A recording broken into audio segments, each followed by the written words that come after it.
संविधान निर्माण का संघर्ष सन 1946। दिल्ली के संविधान सभा भवन में हलचल थी। देश आज़ादी की दहलीज पर था, पर सबसे बड़ा सवाल था, भारत कौन सा रास्ता चुनेगा। उसी समय संविधान सभा ने एक ऐसे व्यक्ति को बुलाया जिसने जीवन भर अन्याय झेला, छुआछूत देखी और उसी से लड़कर निकला। डॉ. भीमराव अंबेडकर। बाबा साहेब को ड्राफ्टिंग कमेटी का अध्यक्ष बनाया गया। कई लोग हैरान थे, क्या दलित होकर वह पूरे भारत का संविधान बना सकते हैं? पर बाबा साहेब के चेहरे पर सिर्फ दृढ़ता थी। उन्होंने कहा नहीं, करके दिखाया। उनके सामने चुनौती थी, एक ऐसा संविधान बनाना जिसमें सबके अधिकार हो, जिसमें कोई छुआछूत न हो और सबके लिए न्याय हो। दिल्ली की रातें जागती थीं और बाबा साहेब लिखते रहते थे, कभी अमेरिकी संविधान, कभी ब्रिटिश कानून, कभी फ्रेंच क्रांति के सिद्धांत। वे दुनिया के श्रेष्ठ विचारों को पढ़ते, समझते और पूछते, भारत के लोगों के लिए सबसे अच्छा क्या है?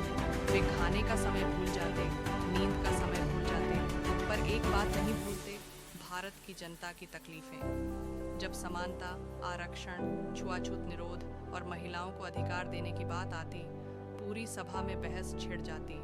कई लोग विरोध करते, कहते, इतने अधिकार देने से समाज बिगड़ जाएगा। बाबा साहेब एक एक शब्द तौलकर जवाब देते, सदियों से जिनके पास अधिकार नहीं रहे, उन्हें अब बराबरी देना कृपा नहीं, न्याय है। उनकी आवाज़ शांत होती, पर उनके तर्क गर्जना की तरह गूंजते। 26 नवंबर 1950। लाखों पन्नों की मेहनत, हजारों घंटों की बहस और एक महापुरुष का तप, आखिरकार संविधान तैयार था। जब बाबा साहेब ने अंतिम दस्तावेज पर हस्ताक्षर किए, पूरा सदन सन्न हो गया। इतिहास उनके सामने खड़ा था।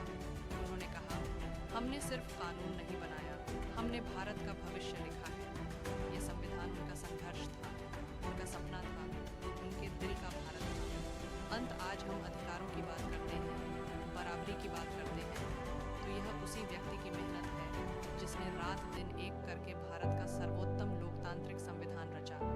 यही है बाबा साहेब अम्बेडकर का संविधान निर्माण का संघर्ष।